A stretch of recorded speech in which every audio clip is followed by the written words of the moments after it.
Cette vidéo vous présente l'épisode 2 de notre road trip on et off-road au Maroc. Après être descendu par le Moyen Atlas, il est temps d'attaquer les choses sérieuses. C'est l'heure du désert et du sable.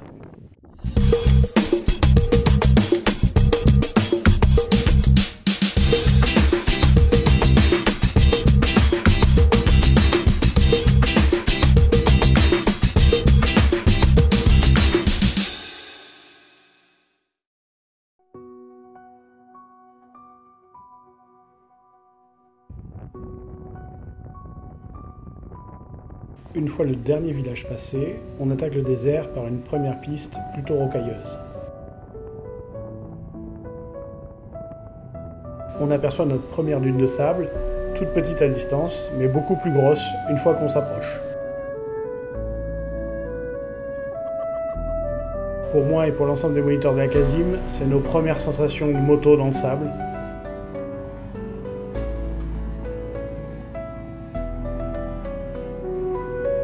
La piste nous amène à l'escalier céleste, œuvre d'art allemande construite au milieu du désert. Puis on repart avec quelques traversées de petits oueds remplis de fèche-fèche, sable hyper instable qui va nous accompagner pendant les prochains jours. Avant de récupérer la route, on va visiter une Ketara, système d'irrigation traditionnel marocain.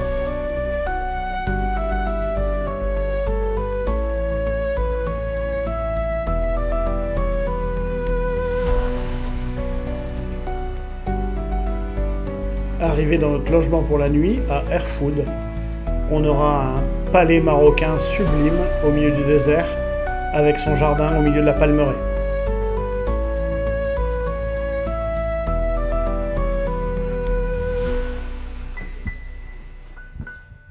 Je vous laisse apprécier l'ambiance.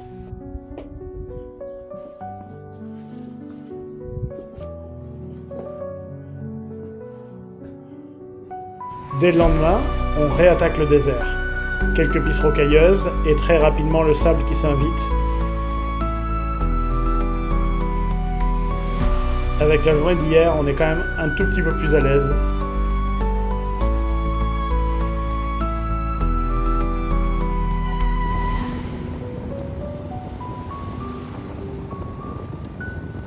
Les paysages sont fabuleux et on profitera de cette falaise pour aller se rafraîchir à l'ombre.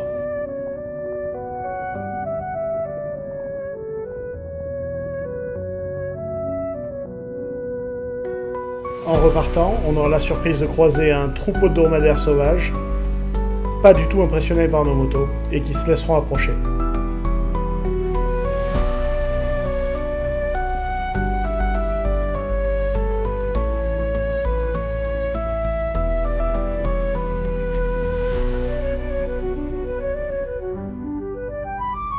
Et oui, une Himalayan 400, ça saute.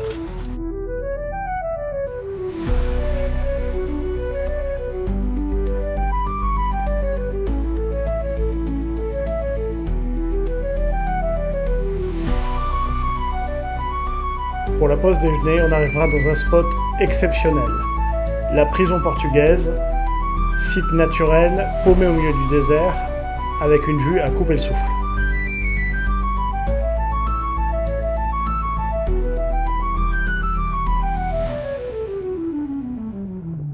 Faut bien trouver un parking tout en haut.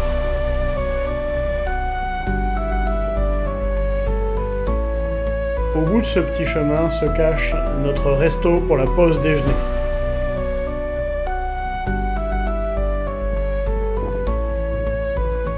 Clairement, il y a pire comme vue.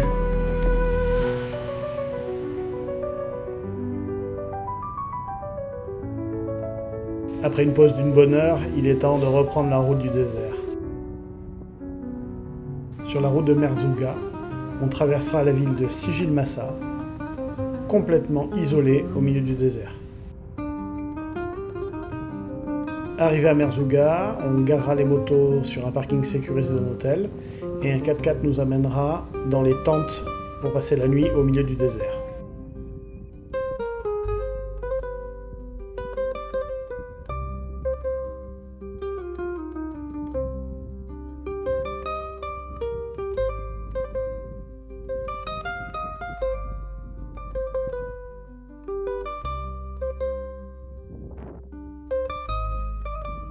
coucher de soleil, ambiance seul au monde.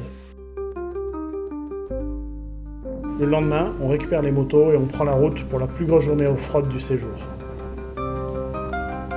On attaque par des pistes de rocaille, au milieu de la montagne, mais ça va pas durer.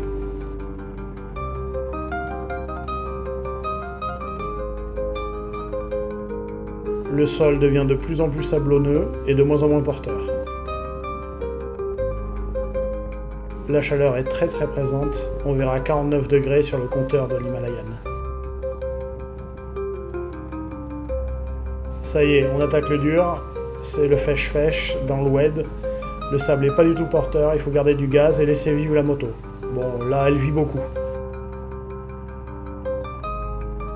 Inévitablement, il y a aussi quelques tankages.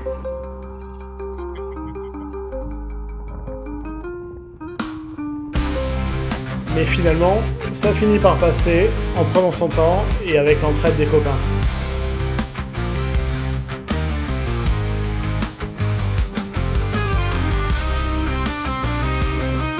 Ok, le style n'est pas toujours là, mais le principal c'est que ça passe.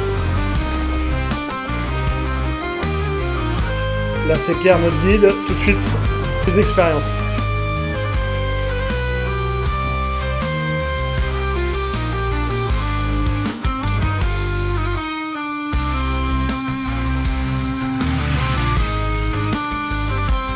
On finira par un sprint sur un lac asséché, à 80-90, pleine balle sur les Himalayas.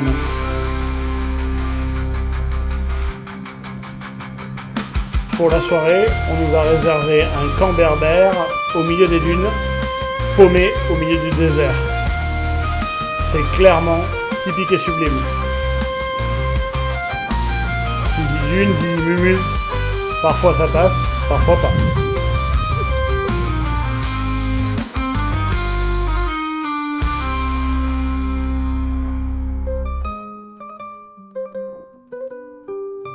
Voilà notre logement pour la nuit. Dans le prochain épisode, on va sortir du désert, puis remonter par le Haut Atlas pour rejoindre la côte atlantique.